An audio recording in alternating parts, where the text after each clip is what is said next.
Pemirsa, rekonstruksi pembunuhan adik Bupati Muratara digelar di halaman Jatan Ras Polda Sumatera Selatan. Kedua pelaku kakak adik memerankan langsung adegan rekonstruksi. Dalam adegan ke-27, pelaku Arwandi 28 tahun membacok wajah korban berulang kali yang sudah terkapar. Pelaku bahkan tidak ingat berapa kali melakukan adegan sadis tersebut. Dalam adegan sebelumnya, korban Abadi 46 tahun terlebih dahulu diserang oleh Aryan Syah, 35 tahun kakak kandung dari pelaku Arwandi. Kejadian sadis ini terjadi di Dusun 3 Desa Belani, Kecamatan Rawas Ilir, Kabupaten Musirawas Utara, Sumatera Selatan. Korban Abadi hendak memukul pelaku Aryan Syah menggunakan kursi, tapi disambut oleh pelaku dengan tebasan golok dan mengenai lengan korban. Korban terus dihujani dengan bacokan golok di bagian lengan dan tubuh bagian belakang.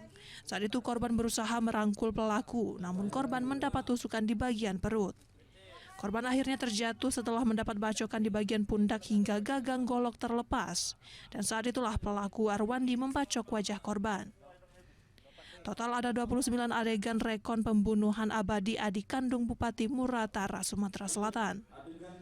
Kejadian berawal adanya pertemuan rapat warga. Saat pertemuan korban, Abadi mengusir pelaku Arwandi karena tidak diundang. Tak hanya itu, adik korban bernama Deki dengan kasar menjenggut rambut pelaku Arwandi agar keluar dari ruangan.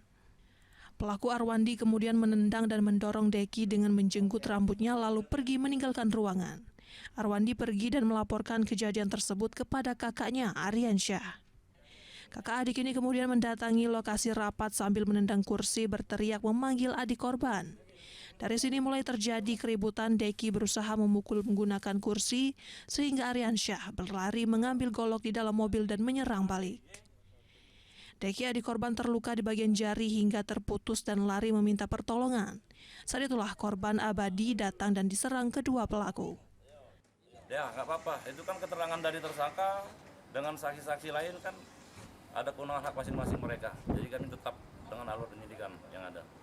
Tujuan ini untuk melengkapi berkas penyidikan dan selain itu kita untuk mengetahui kejadian penyesuaian dari keterangan-keterangan saksi dan korban tersangka. Dari Palembang, Firdaus, iNews melaporkan.